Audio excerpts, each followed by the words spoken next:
A warm welcome to lesson 4. Thank you to our anonymous sponsor. To make the writings of Chassidus accessible to all, we are learning terminology.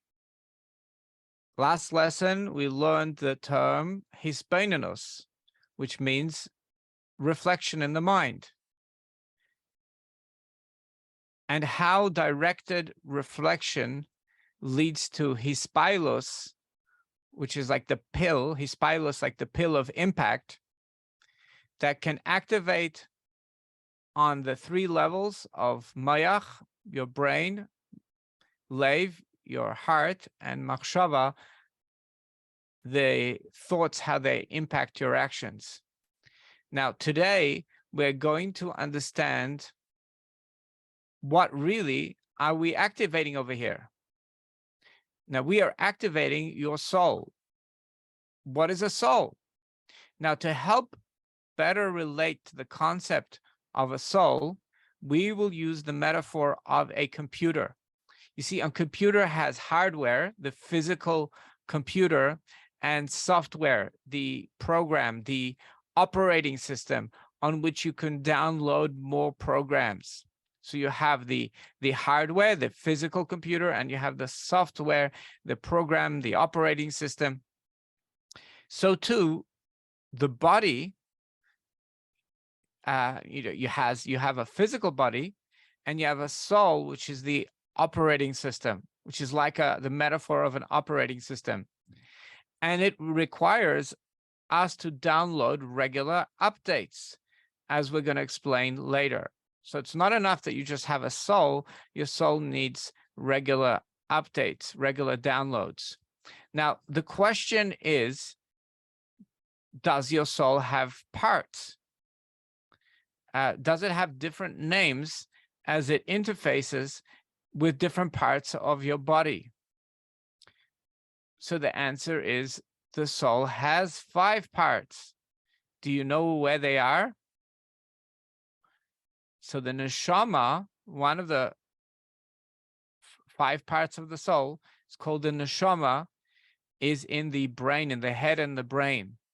The ruach is in the respiratory system, and the nefesh is in the digestive system, which extends power to the body through the blood of your liver.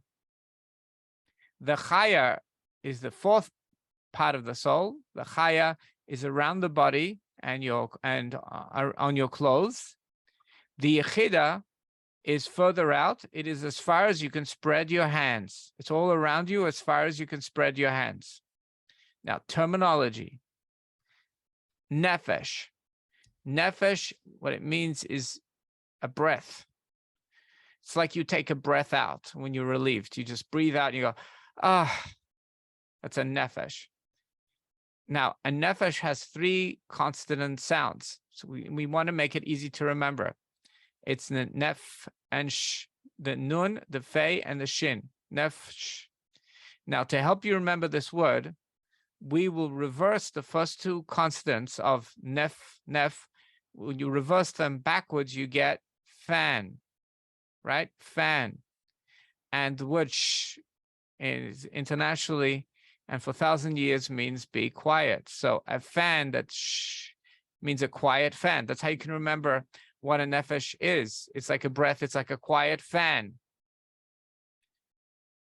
And actually, when you breathe out, oxygen has time to transfer from your blood to your organs and vital organs to power the body. So it's actually when you're just breathing in, when you're breathing too much, you start becoming dizzy. That's because you have a lot of oxygen in your blood, but it doesn't have time to transfer from the blood to your vital organs. So that really happens when you breathe out. That then you're giving it time.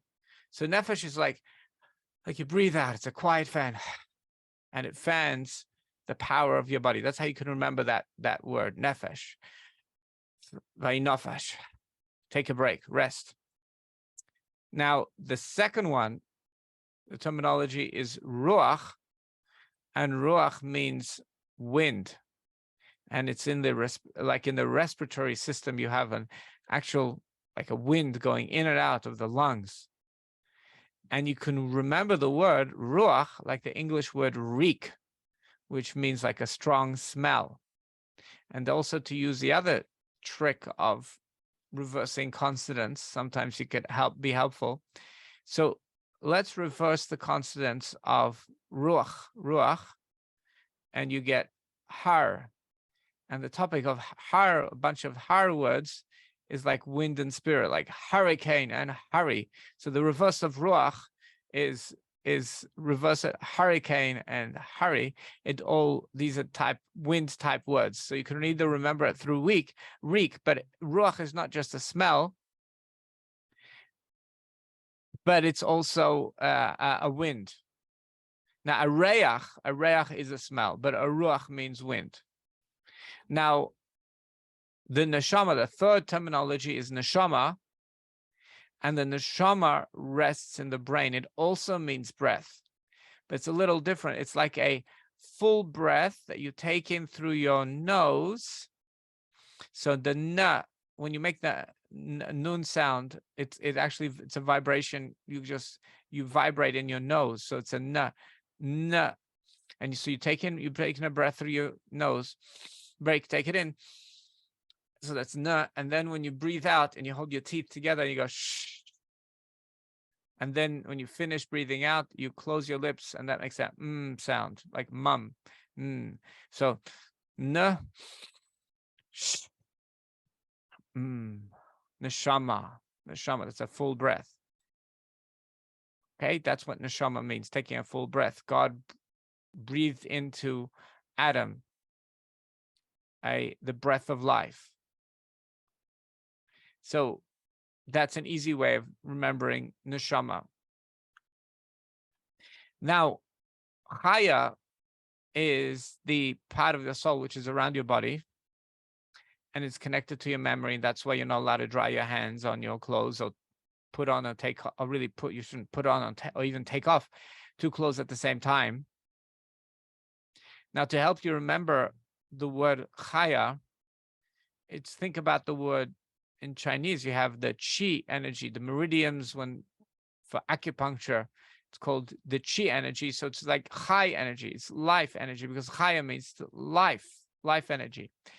Because Chai in Lashon HaKodesh, in the Holy Tongue, means living. Okay, so that's 4 terminologies. Next week, Bezras Hashem, with the help of God, we're going to talk about Yechida, the 5th name of this 5th part of the soul. Now, practical. When you think good thoughts, holy thoughts, thoughts of God, and Torah thoughts, words of God, and verbalize Torah words, if you're in the appropriate place, like not in the bathroom where it's not respectful to verbalize Torah words, or a place where there's a bad smell, it's not appropriate. But when you're in an appropriate place and you verbalize Torah words and you think thoughts of God, or the words of God, what God said, you create an interface between your Chaya, the Chai, it's like Chi, like life energy, which is around your body. It's like higher than your body. And that interface, you plug in and you power your neshama. And we say neshama is the breath of it. So it like goes into you, and it feeds your neshama. And then in turn, your neshama energizes your ruach and your respiratory system, which then impacts your nefesh, which is in your blood. So a proactive self-mastery, it's about feeding your soul. It's making sure you feed your neshama like you have 3 meals a day. So it's important, like the beginning, breakfast, you have dinner. It's important in the middle of the day. It's important to feed your neshama. And the way you feed your neshama is by creating an interface using thoughts or words of God, thoughts of God, verbalizing Torah, and that creates an interface, and your Chaya feeds your Neshama, and then your Neshama feels fed. And when your Neshama wants to be fed, and the person is not giving it, it gets frustrated, and it causes a lot of frustration in a person when the Neshama feels that the Neshama is not being fed. Now, there's also, when a person sleeps, their Neshama gets renewed. It's almost like a new rebirth. It gets renewed. It's a person in the morning is like a child that's like reborn and is really happy. Things don't bother a child when the babies smile. So that sort of happens to a person when their soul renews at nighttime. And if it doesn't renew at nighttime, if a person's not sleeping properly, doesn't renew nighttime, so a person won't be like happy in the morning because they didn't really clean out. They didn't really go through that resurrection properly, renewal. So we spoke about that it's not enough to have a soul. You need a daily update of downloads. You know, like when you don't update apps, they become buggy. Your operating system, that your soul wants regular updates, but it's really regular. It's like food. Now, if you feel you need soul food and you don't know what to do, so read King David Psalms. Read King David Psalms, and that's going to be your soul food. Read a psalm in the morning, and it's going to be your soul food. Now, do you have any questions? Write them in the comments. Explain this concept to a friend. Explain the terminology. Share. When you share it with other people and ask them to share, this message goes out to more people. Like this video. When you like this video, the algorithm notices that and shows it to more people. Subscribe, spread the word. See you in next lesson.